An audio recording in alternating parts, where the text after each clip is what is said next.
হ্যাঁতেও হয় নাই, নাতেও হয় নাই, আমরা এখন যেভাবে আছি এভাবেই আছি। আমি তো কিছুই বুঝি না গণভোট কিভাবে দেয়, আবার ফির কারো মুখে শুনেও নেই। রাজনৈতিক ক্ষেত্রে গণভোটটা তো দরকার আমাদের, কিন্তু না বুঝলে জনগণ কিভাবে দিবে? সরকারের পক্ষ থেকে কোনো ব্যানার ফেস্টন বা এগুলা আমরা দেখিনি, বা কোনো লোকও আসেনি আমাদের মাঝে যে এরকম আগামীতে গণভোট হচ্ছে 12 তারিখে, আপনারা এভাবে হ্যাঁ এবং না ভোটের মধ্যে কি জানেন, বা এটা কিভাবে কি করতে হবে?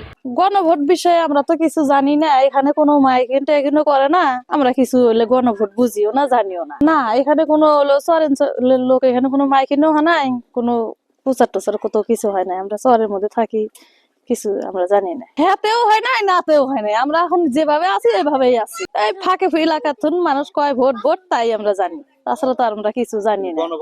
না, গণভোট আমরা কিছু বুঝি না, আমরা জানিও না। চর অঞ্চলে যারা আছে তারা তো গণভোট কি কিছুই জানে না, কাউকে কেউ প্রশাসনের লোকও বলে নাই, কোনো লোকজনও বলে নাই, মাইকিংও করে নাই, তাদেরকে বলাও হয় নাই যে গণভোটটা আসলে কি।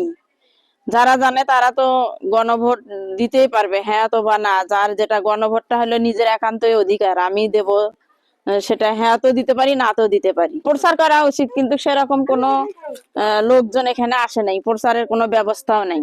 আসলে গণভোটটা এখানে চর অঞ্চলে ভোটে গণভোট বলতে কেউ বোঝেই না, কোনো কিছু হবেই না। সরকারের উচিত বা প্রশাসনের উচিত চর অঞ্চলে মাইকিং দেওয়া, বা লোক সেট করে দিয়ে তাদেরকে এনজিওর মাধ্যমে হোক বা প্রশাসনের লোক দিয়ে হোক গণভোটটা কি এটা আসলে ভোটের আগে বোঝানো দরকার। যাত্রীরা পার হয় নৌকাতে দিলে হবে কি, অল্প কিছু লোক জানবে, আর বাড়ি বাড়ি প্রচারণা করলে সবাই পুরুষ মহিলারা জানতে পারলো, উভয় স্বামী স্ত্রী জানলো যে গণভোটটা আসলে, গণভোটটা তো আমাদের জন্য অনেক বড় জিনিস একটা।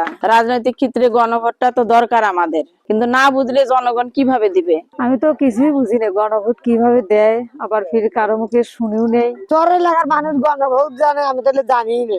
গণভোট যে কাক বলে সেটা তো আমি বুঝতেই পারলাম না।